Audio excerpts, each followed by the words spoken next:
hi khen na ding thim thu tui bang lung ma le khen phu hi ti o e mil kin o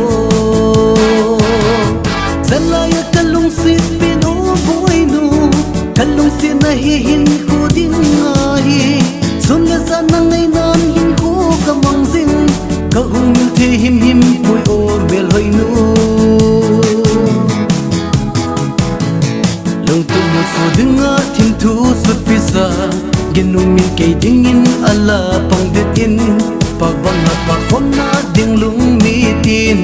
alang zing hi lung mit in amang pu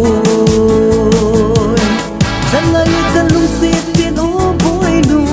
kalung se na hi hin khu ding nga hi sun la san na ngai nan hin khu kamang zing ka hung mil the him him pui o mel hoi nu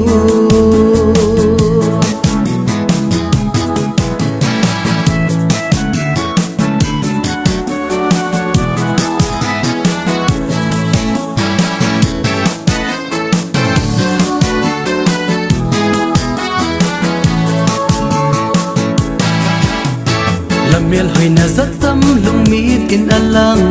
zatam lung lai koi tu la hi hemil kin hin la gan thei ke ding in lung hung gelin gin min ke ding in apang de zing in zalaya kalung se pin o boy nu kalung se na hi hin